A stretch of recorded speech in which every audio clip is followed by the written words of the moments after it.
ബ്ലാക്കിയാണ്. ഇവൻ ഒറിജിൻ എന്ന് പറയുമ്പം സ്പെയിനിൽ നിന്നാണ് വരുന്നത്. ഇത് 2 ടൈപ്സ് ഉണ്ട്, അമേരിക്കനും അല്ലാത്തയും. പിന്നെ ഇവനെ നമ്മൾ എടുത്തിട്ട് 4 months ആവുന്നതേ ഉള്ളൂ. സ്റ്റഡിങ് പേർപ്പസിനായിട്ടാണ് ഇവനെ നമ്മൾ എടുത്തത്. ഇവൻ്റെ ഹെയർ എന്ന് പറയുമ്പോൾ നല്ല കേളി ആയിട്ടാണ് വരുന്നത്. അപ്പം നമ്മൾ ഈ ഹെയർ ഇങ്ങനെ നിൽക്കുന്നത് കൊണ്ട് തന്നെ നമ്മൾ പ്രോപ്പർ കെയറും ഡെയിലി ഇവനെ നമ്മൾ ചീവി കോംബ് ചെയ്തും കൊടുക്കാറുണ്ട്. ഈ കോക്കോ സ്പാനിയൽ എന്ന് പറയുമ്പം തന്നെ നല്ല ഹെയർ ഉള്ളൊരു ബ്രീഡാണ്. മീൻസ് ഇതിൻ്റെ ഫേസിൽ അങ്ങനെ വരാറില്ല. ഈ മൂക്കിൻ്റെ ഭാഗത്തൊക്കെ ഈ ഹെഡ് ഇരുന്ന ഹെഡ്, ഇയർ, പിന്നെ ഫുൾ ബോഡി കവർ ചെയ്താണ് ഈ ഹെയർ വരുന്നത്.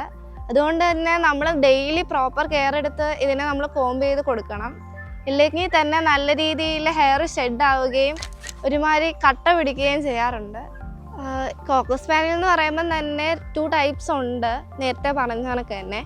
ഇവൻ്റെ കളേഴ്സ് എന്ന് പറയുമ്പം 6 കളേഴ്സ് അവൈലബിൾ ആണ്. നമ്മൾ ഇന്ത്യയിൽ ബ്ലാക്ക്, റെഡ്, ഡാർക്ക് ബ്രൗണ് എന്നീ കളേഴ്സിലാണ് കൂടുതലും കാണാറുള്ളത്.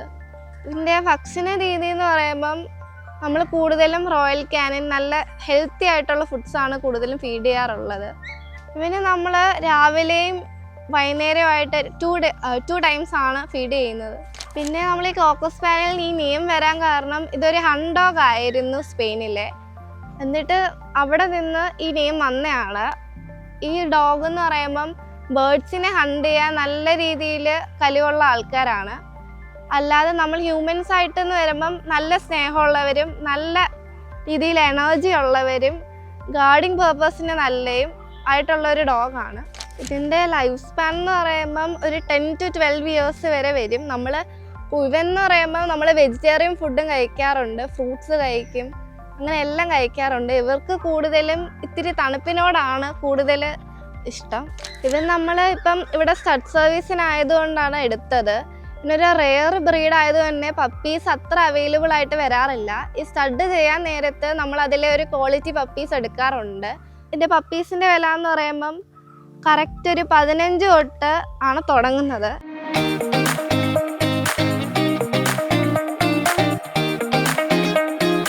ഇത് ഗോൾഡൻ റിട്രീവറിൻ്റെ പപ്പീസാണ്. ഇതിനിപ്പോൾ 25 days ആയി.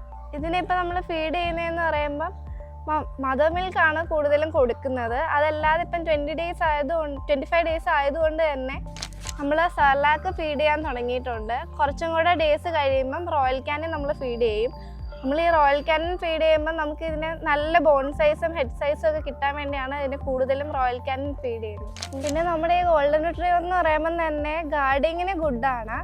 അതേസമയം നമ്മൾ ഈ ഗ്രാൻഡ് പാരൻസ് ഇത്തിരി ഓൾഡ് ആയിട്ടുള്ള ആൾക്കാർക്ക് ഹാൻഡിൽ ചെയ്യാനും എല്ലാം നല്ല എളുപ്പമുള്ള ഒരു ബ്രീഡാണ്. പിന്നെ നമ്മൾ ഇതിനെ നോക്കുമ്പോൾ എന്ന് പറയുമ്പോൾ ഡെയിലി ഹെയർ ഫോള് കാരണം നമ്മൾ ഈ നല്ല രീതിയിൽ കോംബ് ചെയ്തില്ലെങ്കിൽ നല്ല രീതിയിൽ ഹെയർ ഫോൾ ആവും. ഇപ്പം നമ്മൾ ഈ പപ്പീനെ വീട്ടിൽ കൊണ്ടുപോകാൻ നേരത്ത് നല്ല രീതിയിൽ ശ്രദ്ധിക്കേണ്ടതാണ്. അത് നമ്മൾ ഈ ശ്രദ്ധ എന്ന് പറയുമ്പം നമ്മൾ ഈ കൊഞ്ഞിക്കുന്നതും അതേസമയം ഇതിനെ നോക്കുന്നതും മാത്രമല്ല, ഇത് നമ്മൾ പ്രോപ്പറായിട്ട് ഫുഡ് കൊടുക്കുന്നതും ഡീവോം ചെയ്യുന്നതും കറക്റ്റായിട്ട് വിറ്റമിൻസും സപ്ലിമെൻസും എല്ലാം കൊടുക്കണം. പിന്നെ നമ്മൾ ഈ മദർ മിൽക്കാണ് കൂടുതലും ഫീഡ് ചെയ്യുന്നത്. അതല്ലാതെ നമ്മൾ അല്ലാത്ത മിൽക്ക് കൊടുക്കാൻ നേരത്ത് അതിനെ ഡൈജസ്റ്റ് ചെയ്യാൻ ഇത്തിരി പാടുള്ളത് കാരണം ആണ് ഈ ടൈപ്സ് ഇഷ്യൂസസ് ഒക്കെ വരാൻ ചാൻസ്. പിന്നെ നമ്മൾ വെജിറ്റബിൾസ് ഇവർക്ക് പംകിനൊക്കെ നല്ല രീതിയിൽ ഫീഡ് ചെയ്യാറുണ്ട്. കുക്ക് ചെയ്തിട്ട് ചോറുമായിട്ട് മിക്സ് ചെയ്ത് കൊടുക്കാറുണ്ട്.